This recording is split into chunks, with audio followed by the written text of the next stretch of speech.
cât de mare ți se pare un venit de 5.000 de euro pe lună în România. Și nu discutăm aici despre manageri top din corporații. Se spune că din freelancing, cel puțin pe anumite domenii, este foarte ușor să generezi astfel de venituri. Și din ce am văzut în jur, pot să spun că este cât se poate de adevărat. Doar că dacă ești pentru prima dată aici, eu sunt Ciprian și mă ocup de marketing în diferite forme de peste 10 ani. Pe YouTube vorbesc despre marketing, antreprenoriat și conținut video.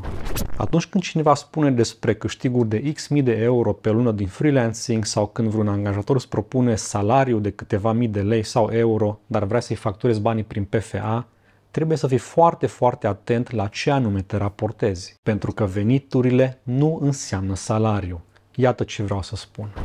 În primul rând, ca liber profesionist, nu câștigi cât facturezi, ci cu cât rămâi la final de lună după ce plătești facturile, mâncarea, echipamentele pe care lucrezi și, în ultimul rând, taxele către stat. De asta, atunci când calculezi prețurile pentru serviciile tale, trebuie să gândești ca o companie, nu ca un angajat.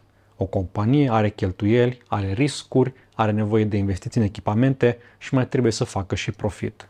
Ca freelancer, atunci când vrei să cumperi ceva pentru uz personal, nu te raporta la cât încasezi lunar, ci la salariul pe care ți-ai permite să ți-l oferi, cu taxele aferente către stat pe care le are orice angajator.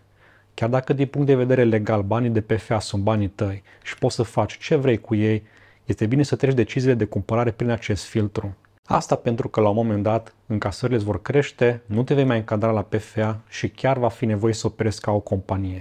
Iar dacă în acel moment încurci buzunarele, te poți îndrepta foarte ușor spre lucruri foarte neplăcute. Hai să vorbim și despre investiții.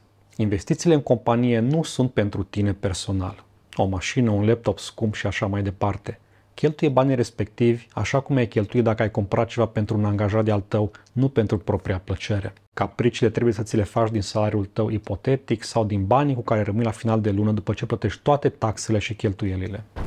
Cu câteva zile înainte să înregistrez acest material, Guvernul României a anunțat creșteri de impozite pe dividende și scăderi de plafoane pentru venituri pentru PFA și micro-întreprinderi.